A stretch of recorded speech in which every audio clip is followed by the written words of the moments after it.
तो आपकी कुर्सी बची रहे बस। उसके लिए कोई आपका ध्यान दिलाए कि आपने तो ऐसे कहा था, आपने तो वैसे कहा था, आपने तो मुझे ये सिखाया, आपने तो बड़े बड़े लोगों के उदाहरण दिए। वो सब कहने की बात है, लेकिन ये सब कहने की बात नहीं है। पर कोई कोई ऐसा कर बैठता है कि जब उससे बात करें या लोग उसके सामने हों तो वो उन्हें गांधी, सुकरात, प्लेटो, अरस्तु, मार्क्स, पियाजे और तमाम लोगों के उदाहरण, उनकी कही हुई बातें, वेद, माइथोलॉजी, उसके ऐसे ऐसे किस्से सुनाए कि ओ हो,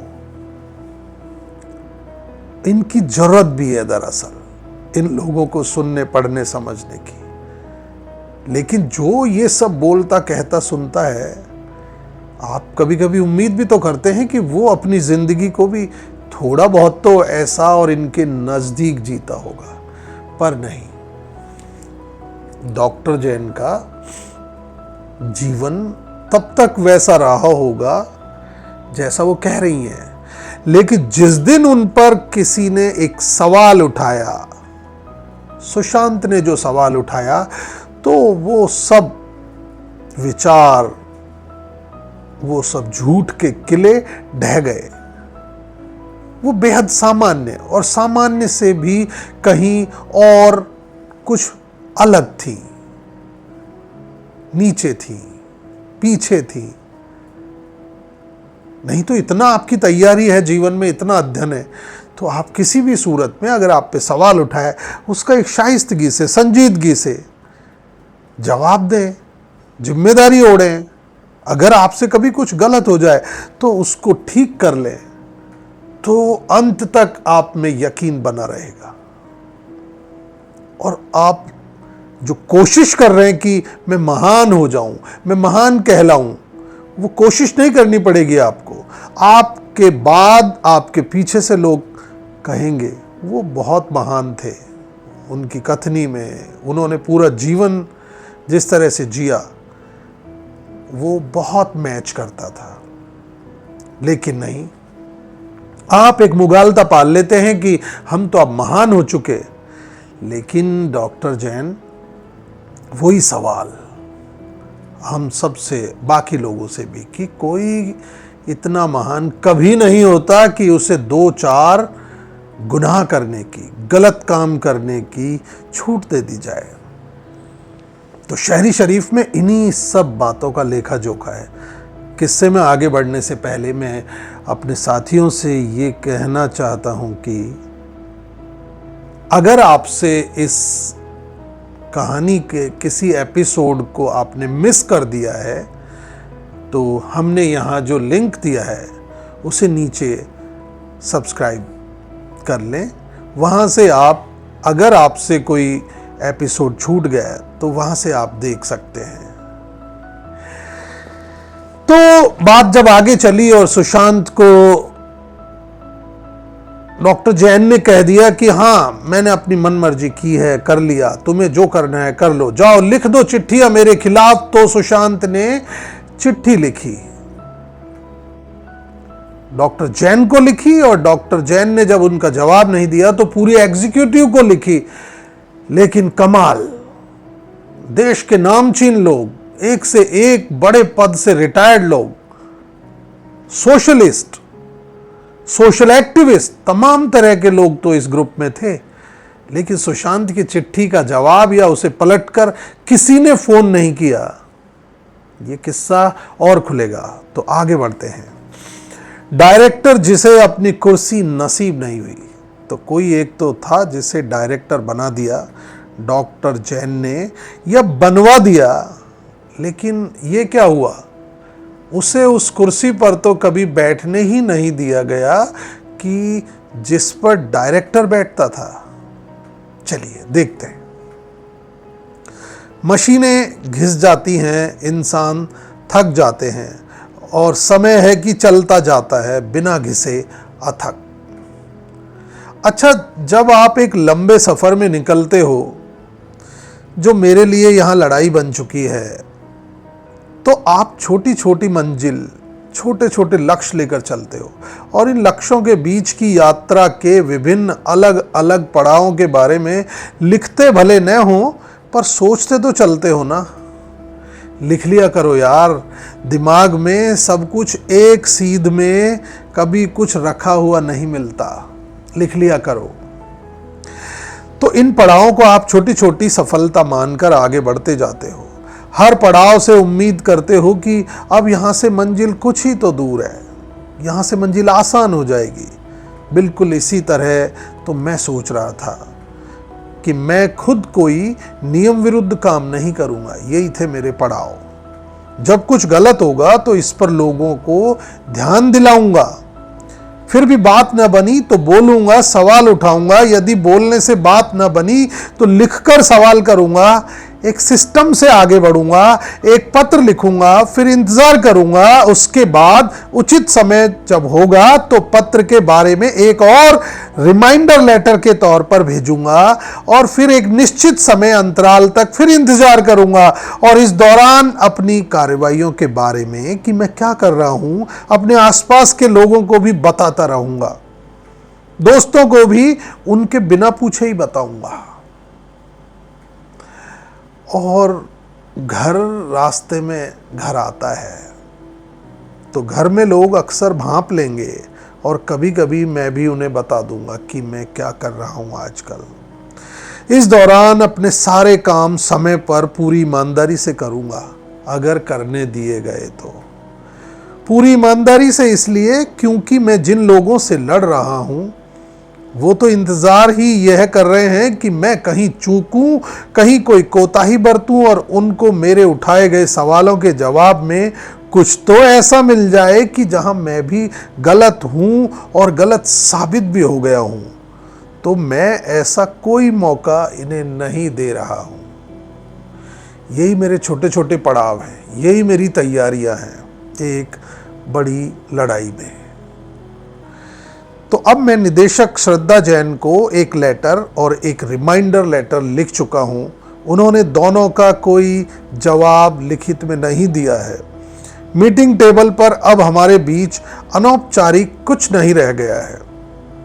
हाँ, अब वो सुकरात, अरस्तु, प्लेटो, गांधी को आदतन तो कभी कभी बोल जाती हैं, लेकिन इन सभी लोगों का सूत्र मंत्र कि सवाल करो, अन्याय से लड़ो, ज्ञान की तह तक जाओ, तर्क करो, इन सब पर मिट्टी डल चुकी है। सामने अच्छा खासा मैं जो बैठा रहता हूं सख्त चेहरे के साथ, कि जो सिर्फ नाम लिए जाने पर ही बोलेगा, मानो मशीन बोल रही है, तो बात बनती नहीं दिख रही।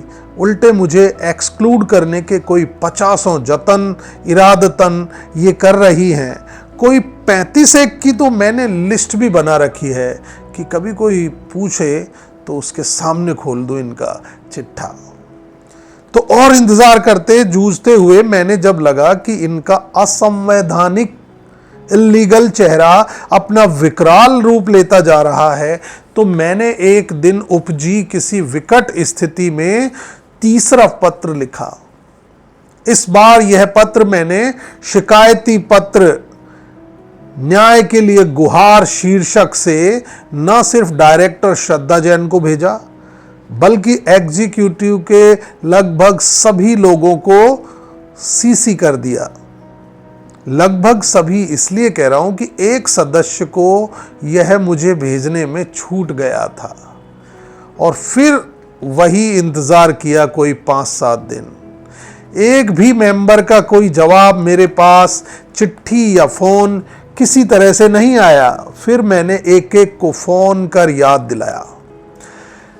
अच्छा, डॉक्टर जैन से रूबरू सवाल जवाब। डॉक्टर जैन को 3 चिट्ठियों के बाद ये जो मैंने एग्जीक्यूटिव के सभी लोगों को चिट्ठी लिखी, आपने जिंदगी में ऐसा महसूस किया है या कभी इस तरह का अनुभव हुआ है कि आपने कुछ कह दिया, कुछ गलत कर दिया, या झगड़ लिए, या जोर से बोल दिए, या किसी को डिसरिस्पेक्ट कर दिया, और उस वक्त आपके पास कई लोग आए और कहा, अरे एक बार हमें तो बताते, एक बार हमें भी चिट्ठी लिख देते, हम जरूर ऐसा करते, लेकिन आपने तो हमें बताना उचित ही नहीं समझा।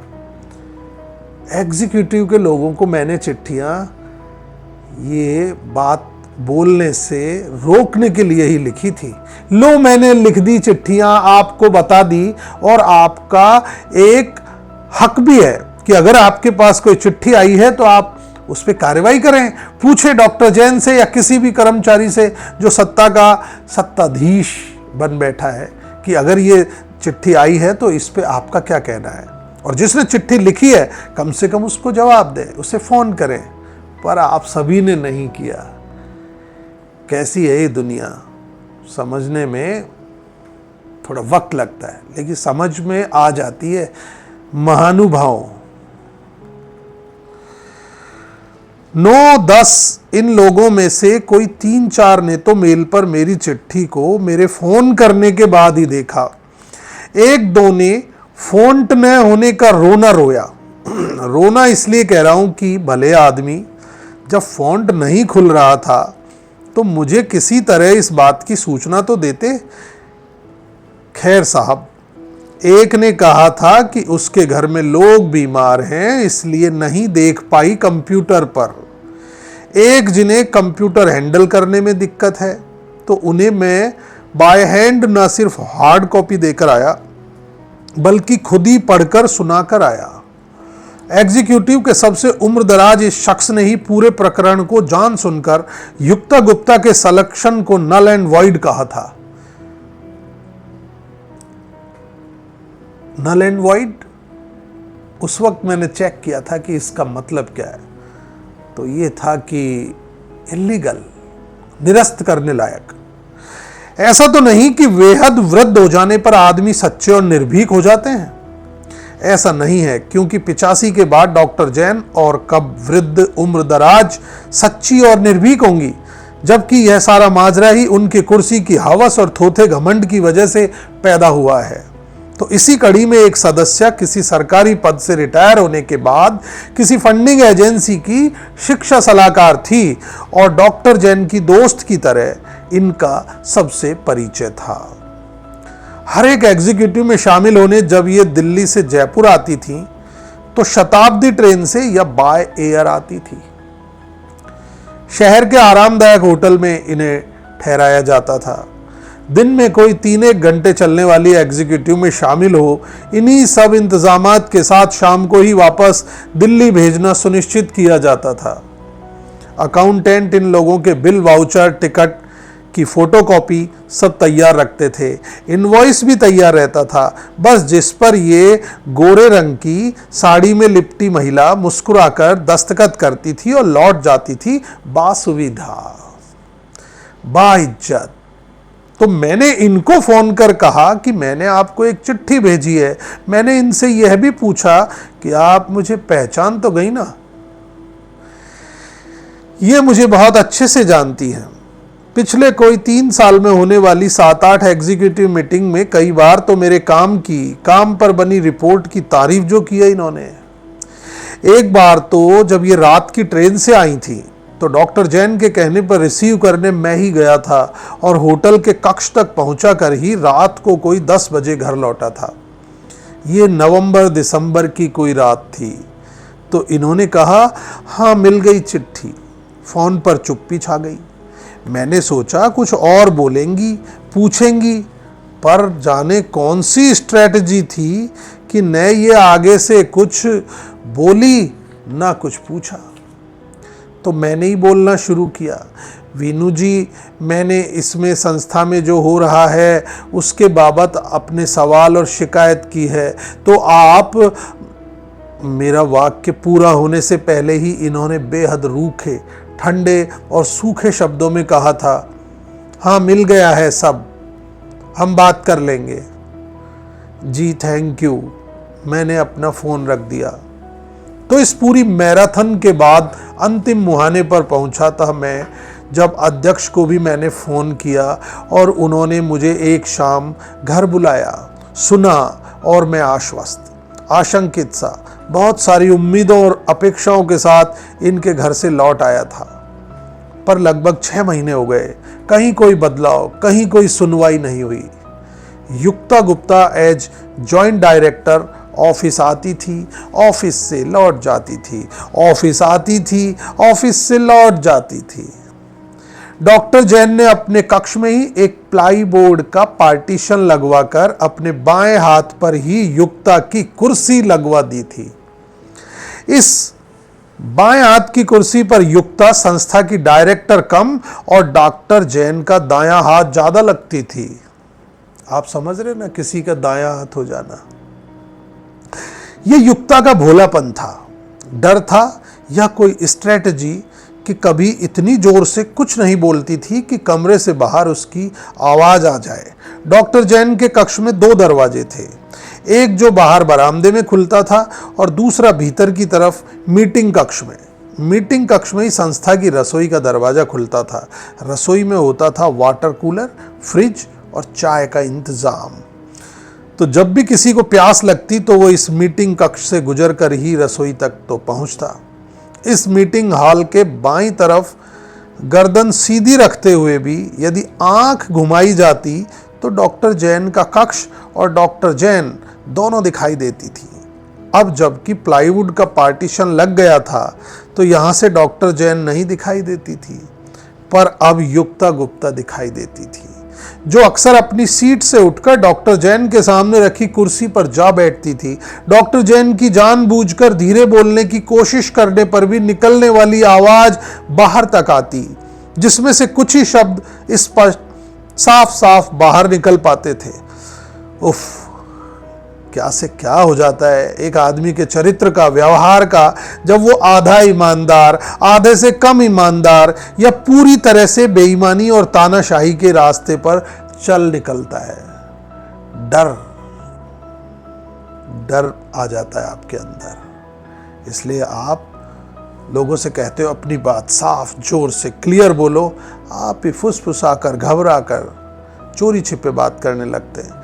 यही तो नजर आ रहा था। अध्यक्ष से जब मैं उनके घर मिलकर आया, उसके कोई 4-1 महीने बाद एक दिन संस्था की वेबसाइट पर या किसी एडवर्टाइजमेंट बॉक्स पर संस्था के निदेशक पद हेतु पोस्ट निकाली गई। इस बात का कोई मौखिक जिक्र अभी तक डायरेक्टर डॉक्टर जैन ने या जॉइंट डायरेक्टर युक्ता गुप्ता ने ऑफिस में नहीं किया।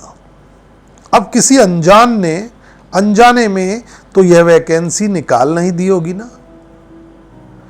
एक दिन अध्यक्ष ने दोपहर में संस्था में आगमन किया और सभी लोग जब मीटिंग टेबल के इर्द गिर्द जमा हो गए तो इधर उधर की कई बातें करते हुए यह बात भी बोल दी उन्होंने कि हमने संस्था में डायरेक्टर की पोस्ट के लिए अमुक प्रकार से वैकेंसी निकाली है, और साफ साफ मेरी ओर देखते हुए मुस्कुराए भी थे। मुझे याद आ गया उनका चेहरा, उनकी वो हालत जब मेरी शिकायती चिट्ठी पर सुनवाई के लिए मुझे घर बुलाया था और कोई 2 से ज़्यादा घंटे लंबी मुलाकात के एक छोर पर कहा था, सुशांत जी अब तो यह हो गया, किंतु अब जब आगे कोई पोस्ट निकालेंगे तो आपको सूचित भी करेंगे और साक्षात्कार के लिए बुलाएंगे भी। सब याद आ गया मुझे। अभी कोई 4 महीने पहले की ही तो यह सब बातें थी, जबकि मुझे तो पिछले 15 सालों की और इन पिछले 5-6 सालों की तिनका टुकड़ा टुकड़ा बातें, जिनमें बातें कम दांव पेच ज्यादा थे, सब याद था। अध्यक्ष के आने, सूचना देने और लौट जाने, इन सब का मंतव्य मैं और बाकी सब भी समझ तो चुके थे। अब अगले कई दिनों तक इस पोस्ट के लिए अप्लाई करने वालों के बायोडेटा प्रिंट लेकर रखे जा रहे थे। आखिरी तिथि में कोई 10 दिन का समय था। कोई 30 के करीब लोगों ने देश भर से अप्लाई किया था और कोई 7-1 दिन रहने तक युक्ता गुप्ता ने भी निदेशक के पद के लिए अप्लाई कर दिया था। संस्था के मेल इनबॉक्स में जिस एप्लीकेशन और बायोडेटा का इंतजार था उसने अप्लाई नहीं किया था। मतलब मैंने अप्लाई नहीं किया था। सच कहूं, मुझे डॉक्टर जैन और उनके इस खेल में मन से, आधे मन से और बेमन से शामिल हो चुके लोगों और खोखले समर्थकों की बेचैनी बढ़ाने में मजा आने लगा था। एक तरह का जहर था ये, जो मुझे अपने में पैदा करना और रखना पड़ रहा था। मुझ में जहर पैदा हो रहा था। मेरे साथी मतलब कि जो अब यहाँ काम कर रहे थे लगभग हर दिन मुझसे पूछते, आपने अप्लाई नहीं किया, कर दो अप्लाई, आपको तो करना ही चाहिए। एक दो यह भी हंसते हुए कहते, ये सब खेल आपकी वजह से ही तो हुआ है, वरना डॉक्टर जैन तो कभी का युक्ता गुप्ता को सीधे डायरेक्टर बना चुकी होती। संस्था से बाहर थे एक दो दोस्त, उनको भी मैंने बता दिया था, तो वे भी कहते, तू कब कर रहा अप्लाई, कर तो दे, तुझे करना ही चाहिए अप्लाई। मेरे मन में था कुछ जो डरा हुआ सा शाह सा था। मुझे डॉक्टर जैन, प्लेटो, अरस्तु, सुकरात, गांधी, भगत सिंह, मार्क्स, अरुंधति रॉय, अरुणा रॉय, तमाम चेहरे, लोग, भाषण, पोस्टर, मीटिंग, रैली, धरनों की शक्ल में बार बार नजर आते थे और जबड़े, आंखें, मुट्ठी, दांत सब भींचकर मैं खुद को बताता था, रोकता था, संभालता था और जाने क्या कैसा था, पर यकीन था, ऐसा यकीन कि जिसका कोई चेहरा मुझे नजर नहीं आता था। अब 2 दिन रह गए थे अप्लाई करने की आखिरी तिथि के। शाम के कोई 4-1 बजे होंगे। डॉक्टर जैन तो 2-1 बजे ही घर चली जाती हैं। पिछले कोई 4-5 साल से घर चली जाती हैं। इतने यकीन से कैसे कह रहे हो? आप पूछ सकते हो। मैं बता रहा हूं पूरे यकीन से कि वे घर ही चली जाती हैं। पिछले 15 साल में जाकर बना है ये यकीन। तो वो नहीं थी ऑफिस में और युक्ता गुप्ता ने मेरे कमरे में मेरी टेबल के पास खड़े होकर बहुत सौम्य मुस्कान के साथ पूछा, आप नहीं कर रहे अप्लाई? मानो मुझे इंतजार हो, मानो युक्ता के मन में यह उत्सुकता कई दिन से खलबली मचा रही हो और हो सकता है उसे डॉक्टर जैन ने कहा हो कि मेरा रुख जान ले। अब इतना भुगतते भुगतते थोड़ा शक करना तो वाजिब ही है ना। युक्ता की बात का जवाब मैंने भी हंसते हुए ही दिया था, करता हूँ आज या कल में, अभी 2 दिन है ना। हम दोनों ने कभी कोई गलत बात, ऊंचे सुर में बात या तीखी बात कभी एक दूसरे के साथ नहीं की थी। मुझे तो जहाँ करनी थी मैं वहाँ और प्रक्रिया पर लगातार कर ही रहा था, और युक्ता को तो कोई बात करके करना भी क्या था, उसके लिए तो अब क्या कहूं, आप जितना कुछ जान चुके हो वो काफी है। खैर, उसी शाम को मैंने अपना सीवी एक एप्लीकेशन के साथ अपनी ही संस्था में लगा दिया, भेज दिया। मैंने इधर से भेजा, सेंट आइटम में चेक किया और उठकर डॉक्टर जैन के कक्ष में रखे ऑफिशियली यूज होने वाले कंप्यूटर पर जाकर देख भी लिया। मैंने जानबूझकर लोगों को और युक्ता को भी अनौपचारिक तौर पर सूचित किया कि मैंने अप्लाई कर दिया है। जब 1-2 लोगों ने यह कह दिया कि हाँ हमने देखी आपकी एप्लीकेशन, मुझे तभी चैन आया। मुझे अब शक भी होने लगा था। यह बहुत नकारात्मक था, पर क्या करता, लगातार भुगतता और भिड़ता रहा हूं यहां अकेला, एकदम अकेला। और होंगे लोग जो मुझे सही सही बोलते तो थे लेकिन साथ नहीं देते, तो शक नहीं आ जाएगा। मुझे इतना भी शक अब था कि डॉक्टर जैन कहीं मेरी एप्लीकेशन को ही डिलीट ना करवा दे या खुद ही कर दे। इन दिनों वे कुछ भी क्रिएट कहां कर रही हैं, डिलीट ही तो कर रही हैं। सब कुछ, यहां तक कि अपना कैरेक्टर भी, जो सोने सा सच्चा गढ़ा था मैंने उनके बारे में। पर कुर्सी के मुंह में वे उस पर पीतल पोते जा रही हैं। या शायद पीतल ही था जो सवालों की रोशनी में, खुद पर उठे सवालों की चमक में मेरे सामने आ रहा था। दुख यह भी मुझे ही था कि जल्द ही यह लोगों के सामने भी आएगा। दुख इसलिए कि 1-2 ही तो आदर्श मेरे रहे, उनमें से सबसे प्रमुख यही तो रही हैं। अगले दिन सब रिलैक्स थे। सवाल खत्म हो गया था कि मैं अप्लाई करूंगा या नहीं। मैं अप्लाई कर चुका था संस्था में उस पद के लिए जो सर्वोच्च था, जिस पर कल्पना और वास्तविकता दोनों में सिर्फ और सिर्फ डॉक्टर जैन ही मुझे नजर आती थी और जचती भी थी। लेकिन अब बात तो नियम, कानून, सिद्धांत और मूल्यों की थी। मुझे कभी नहीं लगा कि मैं संस्था के डायरेक्टर लायक हूं, लेकिन जॉइंट डायरेक्टर लायक हूं, यह लगने में मुझे कभी शक भी नहीं हुआ। और क्या पता जॉइंट डायरेक्टर रहते हुए काम कर लेता तो डायरेक्टर बनने की सोचता भी। पर अब मैं डायरेक्टर पद के लिए उम्मीदवारों की लिस्ट में आ चुका था। दबाव बड़ा बन चुका था उन पर। रोमांच सा महसूस हो रहा था। कुल 38 एप्लीकेशन आई थी सभी राज्यों से और इस शहर से भी उम्मीदवार थे। संस्था में कोई 10-12 साल पहले काम कर चुकी एक महिला ने भी अप्लाई किया था। हाँ, उसने अप्लाई करने से पहले एक दिन कॉल किया था, कोई घंटे भर बात की थी मुझसे। ये बातों मानो एक गुल्लक में कहीं रख दी मैंने। जैसे युक्ता गुप्ता कहती रही थी कि मुझे तो शिक्षा में काम करने का कोई अनुभव ही नहीं है, वैसे ही यह महिला कहती थी शिक्षा में ऐसी कौन सी धारा है जिस पर मैंने काम नहीं किया है। यानी शिक्षा में कोई ऐसा विषय नहीं जिसमें इनकी विशेषज्ञता न हो। खैर, एक निश्चित तिथि पर इंटरव्यू के लिए 4 लोगों को कॉल लेटर भिजवाए गए। एक मुझे, एक इस महिला को जो कोई 10-15 साल पहले कोई 7-8 साल संस्था में काम करके जा चुकी थी और इसी शहर की थी। एक और पुरुष को लेटर भेजा था, यह उड़ीसा से था। तो 3 तो हम हो गए और चौथा नहीं, चौथी थी। बताइए कौन होगी? हाँ, सही सोच रहे हैं आप। चौथी कैंडिडेट थी युक्ता गुप्ता, जो वर्तमान में जॉइंट डायरेक्टर है, जिसकी नियुक्ति पर विवाद है, सवाल है, चिट्ठियां हैं, बवाल है और हवा में वाक्य भी है। कौन है युक्ता गुप्ता? हमने तो कभी इसके बारे में सुना नहीं है। यह डॉक्टर जैन की कोई रिश्तेदार है? मैं नहीं जानता था यह सब। यह नियुक्ति तो नल एंड वॉइड है। मुझे पता होता कि डॉक्टर जैन की रिश्तेदार हैं तो मैं इनका सिलेक्शन कभी नहीं करता। अगली बार हम आपको भी मौका देंगे। अच्छा बताओ, आप मेरी जगह होते तो क्या करते? हम बात करेंगे। अरे वो महिला नहीं मानेगी, आप जानते नहीं हो क्या उस महिला को? और सब कुछ शून्य में जाता नजर आ रहा था मुझे। मेरी अगर छोड़ भी दें तो आप बताइए, आपको क्या लगता है किसका सिलेक्शन होगा संस्था के डायरेक्टर पद पर? कौन बनेगा निदेशक? किसको चुना जाएगा डायरेक्टर? बताइए, किसको बनाया जाना तय है? नाम तय कीजिए आप और मन में सोचकर रख लीजिए। बहुत ज़्यादा चांस इसी के हैं जो आप सोच रहे हैं।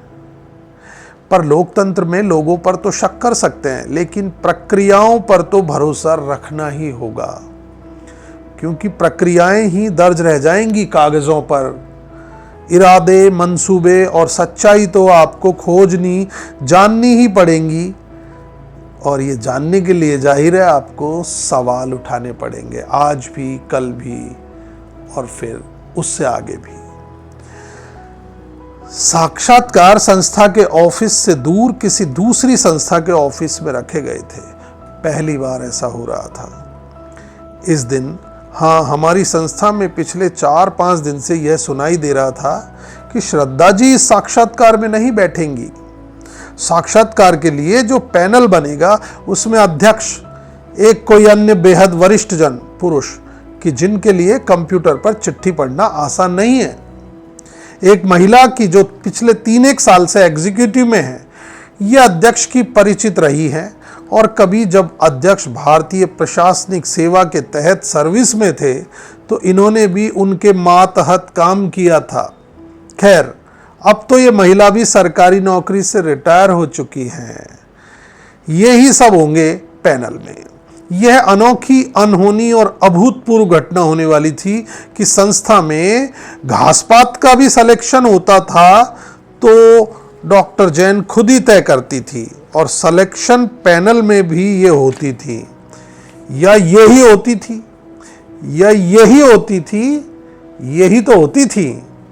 शेष तो होते भर थे। अब आज जब विशाल पेड़ का चयन होना है निदेशक का और ये उस पैनल में नहीं होगी, ये अभूतपूर्व ही तो था। आपको क्या लगता है ये पैनल में क्यों नहीं होगी? क्या लगता है पैनल किस तरह चयन करेगा? क्या पैनल किसी के दबाव में काम करेगा? क्या सोचते हैं आपकी पैनल इन 4 में से किसको चुनेगा? जब जुबान साथ नहीं दे तो तो ऐसे में आंखें भी मिच मिच जाती हैं, संज्ञा सर्वनाम सब शून्य हो जाते हैं। हाँ, एक और बात, साक्षात्कार से कोई 2 दिन पहले हवा में घूमने लगी कि जहाँ साक्षात्कार होंगे वहाँ डॉक्टर जैन तब तक नहीं जाएंगी कि जब तक साक्षात्कार नहीं हो जाते। खुद को पाक साफ, तटस्थ और निष्पक्ष दिखाने के लिए यह सब प्रचारित प्रसारित किया जा रहा था, पर दिखाने के लिए किए गए कार्य की सूरत और सीरत ज़्यादा देर अंधेरे में नहीं रह पाती, और यही हुआ। मैं साक्षात्कार के दिन दिए गए समय सुबह 11 बजे से कोई 15-20 मिनट पहले यहाँ पहुँच गया था। इस ऑफिस में ज़्यादातर कर्मचारी मुझे और डॉक्टर श्रद्धा जैन को, युक्ता को, अध्यक्ष को, पैनल के दूसरे लोगों को और इस फिल्म की लगभग सारी पटकथा और इसके निर्माता को जानते थे। कई लोगों ने दबी जुबान से मुझे ऑल दी बेस्ट कहा था।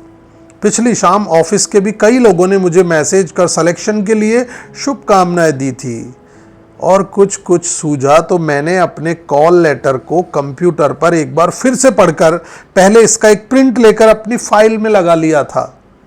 यह पत्र निदेशक डॉक्टर जैन के हस्ताक्षरों सहित था। इसमें मुझे साक्षात्कार में उपस्थित होने की प्रार्थना और आग्रह किया गया था। मुझे साक्षात्कार में उपस्थित होने के बाबत कंफर्म करने को कहा गया था। मैं धन्यवाद कहता और यह कंफर्म हो जाता, लेकिन मैं डॉक्टर जैन को कुछ कहना, कुछ बताना और जताना भी चाह रहा था, इसलिए मैंने लिखा, नमस्ते श्रद्धा जी, संस्था के निदेशक पद के साक्षात्कार हेतु मुझे आपका आमंत्रण पत्र मिला है। मुझे खुशी है कि मेरे अनुभव और योग्यता को ध्यान में रखकर ही आपने मेरी पात्रता को उचित समझा होगा। मैं समय पर साक्षात्कार स्थल पर उपस्थित हो जाऊंगा। आपका धन्यवाद, सादर। मेल करने के बाद मैंने यह बात संस्था में 2-4 लोगों को बताई थी कि डॉक्टर जैन ने अपने हस्ताक्षर सहित पत्र के माध्यम से मुझे कहा है कि आइए, आपको संस्था के निदेशक पद हेतु प्रारंभिक तौर पर मैंने उपयुक्त योग्य कैंडिडेट पाया है। उनकी मजबूरी थी, बुलाना ही था मुझे। आज साक्षात्कार के समय अपनी फाइल में मैंने जरूरी कागजातों में इस पत्र को सबसे ऊपर सजा रखा था। मेरे ठीक बाद युक्ता गुप्ता सहित 2 और कैंडिडेट भी वहां आ चुके थे। मैं चौंका। युक्ता गुप्ता के आने के कोई 5 मिनट गुजरे होंगे कि वहां डॉक्टर जैन मुझे और सबको दिखाई दी। मैं चौंका था पर सहज था। जिस कमरे में हम चारों कैंडिडेट बैठकर साक्षात्कारकर्ताओं का इंतजार कर रहे थे, उसके सामने की गैलरी को पार करते हुए जब डॉक्टर जैन निकल रही थी तो सबसे पहले मैंने उन्हें नमस्ते किया। उन्होंने बुझे मन, मलिन चेहरे के साथ नमस्ते के जवाब में अपनी गर्दन को आगे की तरफ झुका दिया। उन्हें इतने लोग नमस्ते करते हैं कि हो सकता है मेरी नमस्ते पर इरादतन नहीं, आदतन उनकी गर्दन आगे की ओर ढुलक गई होगी।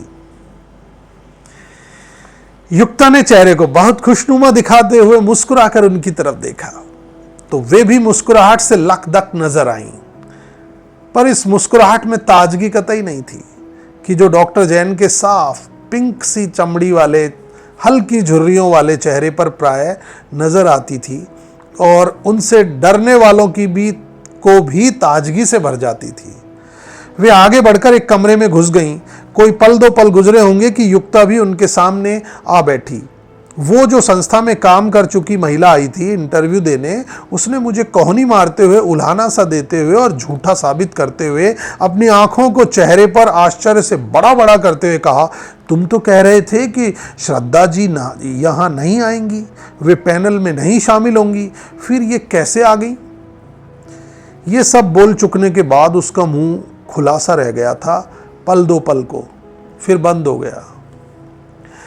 मैं बोलता रहा, यही बस 3-4 दिन से ये कह रही थी, लोग कह रहे थे, मुझे लगता है इन्हें चैन नहीं पड़ा होगा, लगता है ये कोई चांस नहीं लेना चाहती होंगी। मैं यह सब बोलता जा रहा था। मेरे मुंह से हंसी भी छूट रही थी इस खुलेआम होते तमाशे को देखकर। मेरे मन में यह ख्याल भी आया, उफ, मेरी आदर्श डॉक्टर जैन, कितना डर गई हैं आप, कितना बौखला गई हैं कि आपको यह भी होश नहीं कि इस जगह, इस समय क्या कर रही हैं आप। आपको नहीं होना था यहाँ। 10 मिनट बाद युक्ता उनके कमरे से बाहर आकर हम तीनों के साथ ही आ बैठी एक कुर्सी पर। नियत समय से कोई आधे घंटे के भीतर पैनल में शामिल लोग आ चुके थे।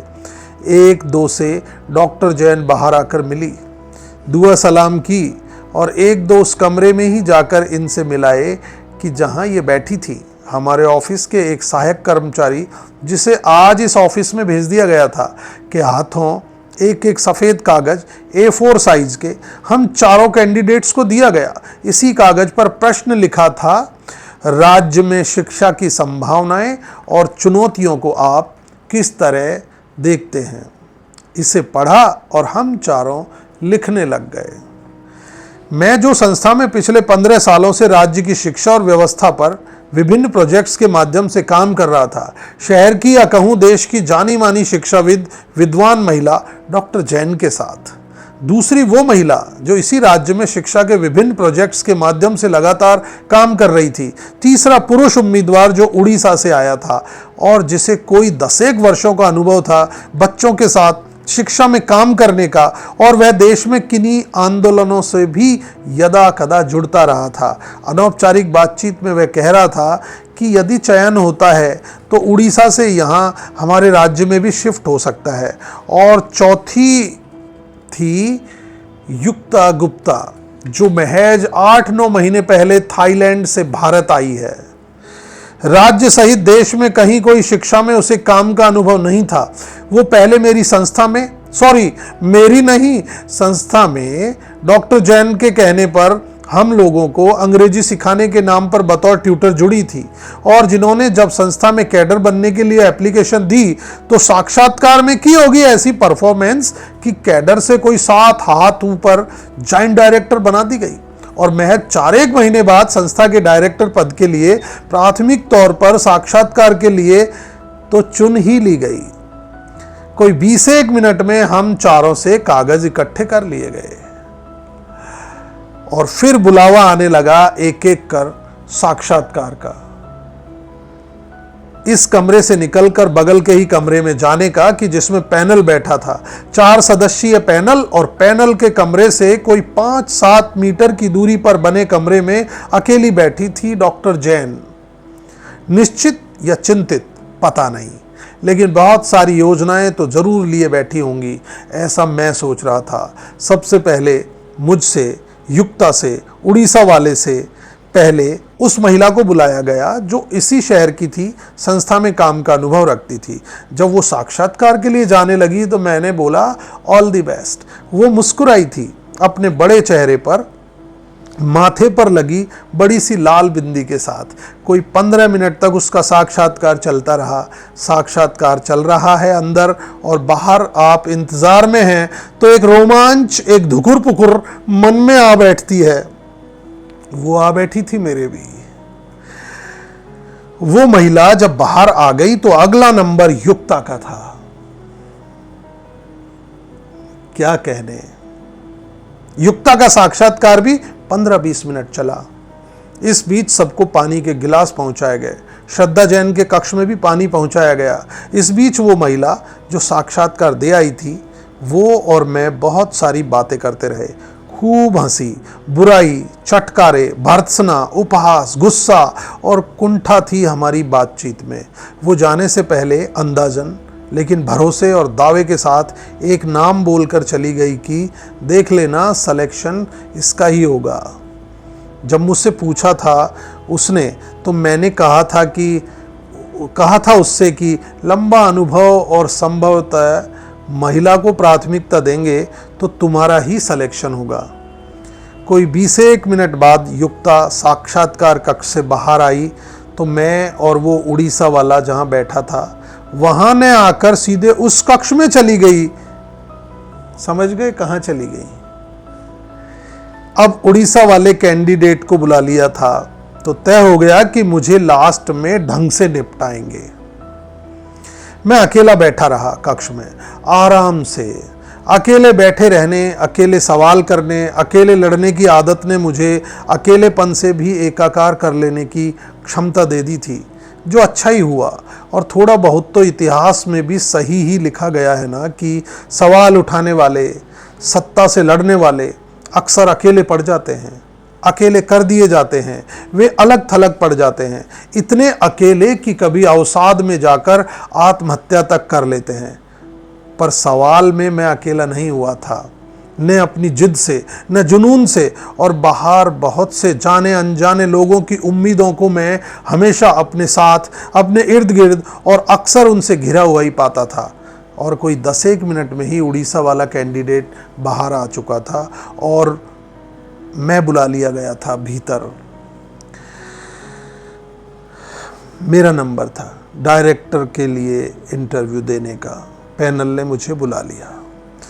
भीतर घुसते ही मैंने अपने आप को इंटरव्यू का उम्मीदवार कम और कोई यूनानी समय का घायल, खून से लथपथ लड़ाका ज़्यादा महसूस किया, जिसके पांव घायल और थके हुए थे, आंखें पथराई हुई थी, होंठ सूख कर खुश्क हो चुके थे और हाथ में सवाल रूपी एक भारी हथियार उठाए वह धीरे धीरे आगे बढ़ रहा था। और उसके सामने थे बेहद शांत, स्थिर, मजबूत, निश्चित और हथियारों से सुसज्जित 4 योद्धा, नहीं 4 सेनापति, जो मुझे लड़ाई लड़ने से पहले ही अपनी जीत को परिणाम रूप में देख रहे थे। मुझ पर नजर डाल मेरे थके रिश्ते हुए शरीर को देखकर, एक दूसरे की तरफ देखकर वे मुस्कुराए थे और जोर का अट्टहास कर वो चारों हाथ में हाथ पकड़े जोर से हंस रहे थे और नजरों से ही मुझे संकेत दे रहे थे, मानो कि तुम आए हो लड़ने, तुम लड़ोगे, तुम्हारी इतनी जुर्रत।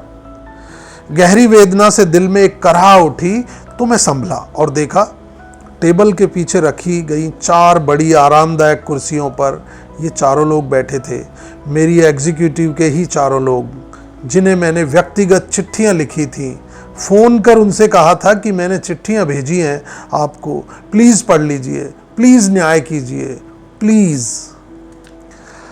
आओ सुशांत। पैनल में बैठे सबसे बुजुर्ग सदस्य ने मुझे नाम लेकर बुलाया तो मुस्कुराते हुए मैंने नमस्ते बोलते हुए अपने शरीर को थोड़ा झुकाते हुए उन सब की ओर देखा था।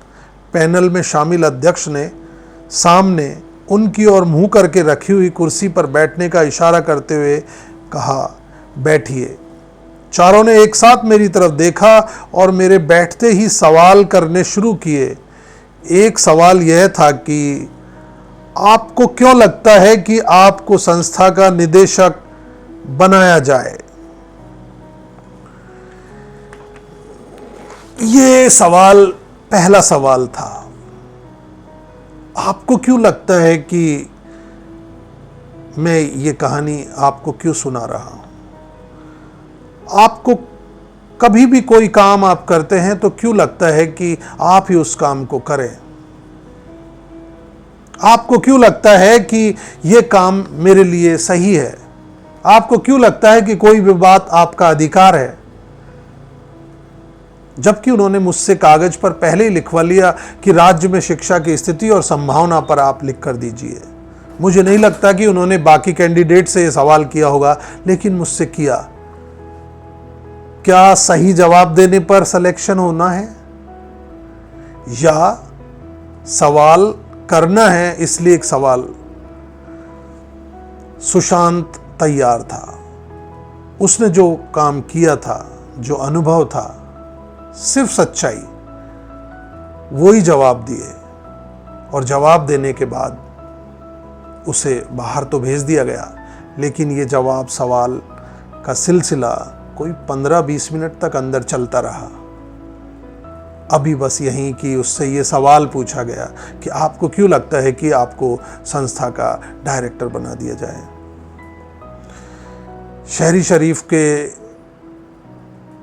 किस्सों में और उस किस्सों के इस हिस्से में ये जग जाहिर हो सकता है, ये बात निकल कर आएगी कि कितना ही लोकतांत्रिक सिस्टम हो, कितने ही लोग अपने को बड़े पद से आए हों, कितने ही लोग बड़े बड़े लोगों का नाम लेकर अपनी बातें कहते हों उसमें वजन डालने के लिए, लेकिन जब भी किसी ने उन पे, उनकी ज़िंदगी पे, उनके किए गए किसी गलत काम पे सवाल उठाया तो उसके साथ वो क्या करते हैं और कैसे अपने अपनी जगह पर रहने वाले ये लोग, क्योंकि ये एग्जीक्यूटिव के मेंबर्स हैं, एक बोर्ड के मेंबर हैं, आज एक पैनल के मेंबर हैं, इन्हें कभी कभी वो ही करना होता है जो इन्हें डायरेक्ट किया गया है।